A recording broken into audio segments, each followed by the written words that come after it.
Graydon Carter.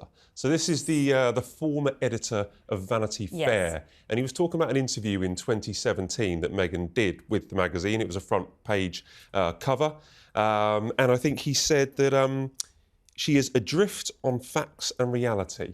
Is that an accurate description? Well, it came after he explained that she seemed to be a bit put out. I think the word was challenged, because the reporter was obviously asking about the fact she was dating Prince Harry. That had come out less than a year earlier. They went on to get engaged a couple of months later. It's the reason she was in the magazine, let's be real. The Suits was popular, but she's an ensemble cast member. And so she was a little put out. They weren't talking about her charity work instead. And so for him to then say she was a bit adrift from reality, I think is a fair assessment, because obviously that's what the conversation was going to be and went on to be, and what the cover was. So, look, I will say this happened in 2017, so some years ago.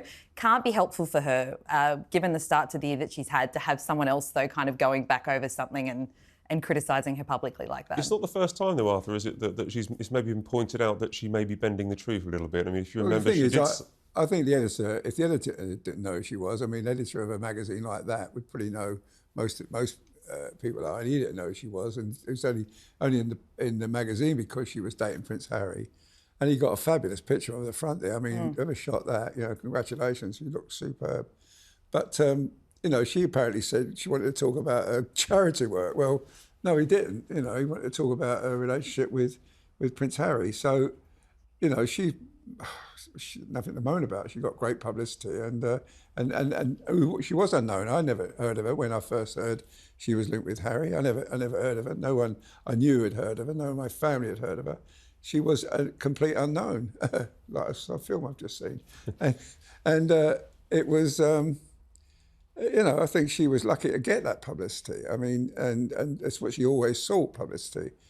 She wanted to show what a great actress she was.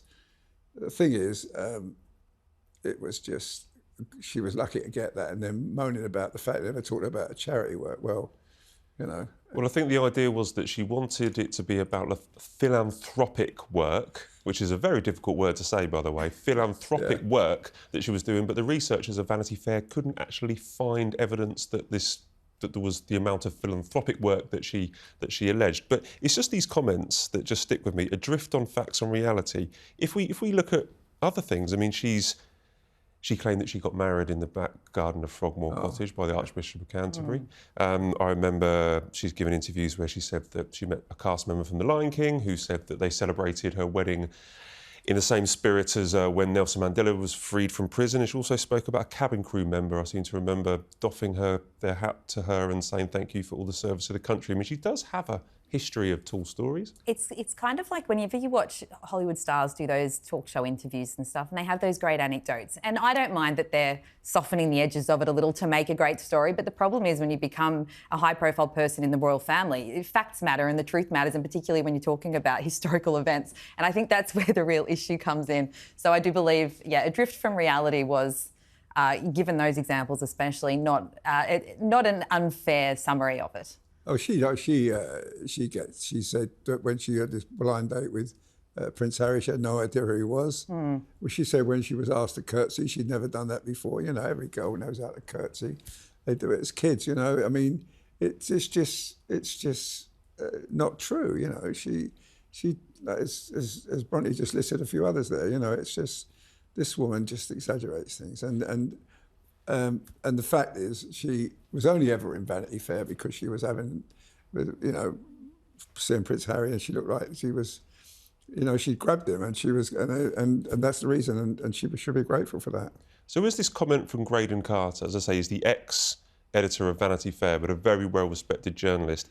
Is this comment, is this just stating the obvious, or is it hugely damaging to Meghan Markle? I would say that off the back of, you go back 2017, she's on the cover. It's a very gushing piece about Meghan. We then go to January this year and Vanity Fair released that tell-all sort of article that was very damaging to her with the bullying allegations resurfacing and giving this idea of her and Harry being a bit directionless in business. I think it's not the turning point, but it's certainly unhelpful because it's a big US publication that she would have traditionally been favoured by, and now it just kind of indicates again, I know he doesn't work for them anymore, but he did for many years, decades. And so it's again just that idea that she's kind of fallen out of favour. Right, we've got time for our quick-fire questions. Take a deep breath. Firstly, have you ever had a selfie with a royal? No, I haven't had a selfie with a royal, but I've had a couple of selfies with quite important people. I had one once with the Dalai Lama, Right. and another one with Prime Minister David Cameron. You both look so happy. That's a great photo. Yeah, it was. I really enjoyed meeting that chap. He was really great. And David Cameron, of course, you know, I did an election tour with him, and yeah, we got on brilliantly together. So yeah, so you know, but never with a member of the royal family. I think I have a cheek to ask him actually, but now William's doing it, I might ask him. I had one with Princess Catherine right after the coronation, but it's not a good photo of me, so we're not doing that. But I do have it wasn't me, but on the 2018 royal tour of Harry and Meghan's in Sydney, it was my first royal tour I was covering, first day, very excited. I'm waiting for them to turn up at the Opera House, and I start getting millions of texts from people saying, I think your husband's just been accosted by Prince Harry. So my husband had turned up. He worked for a radio station at the time, and so as a bit of a stunt, they had this enormous bouquet of flowers. And so he turned up and gave them to Meghan, and she was delighted. You can see it all on tape. And she was very excited. One of her handlers took it. But then Harry barreled over to my husband, Matt, and points at him and jokingly says, you can't be giving flowers that big to my wife. Like, you can't be doing that. And so there's my husband's big bald head. You can see it in the middle there. And he loved that. But that was my first big royal tour. And I got completely scooped by my husband and then just had to cover that story. So He's giving you grief. Yeah.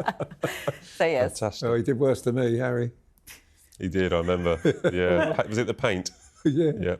Worse. Oh, God, yeah. We'll save that one for another day. Okay. Right.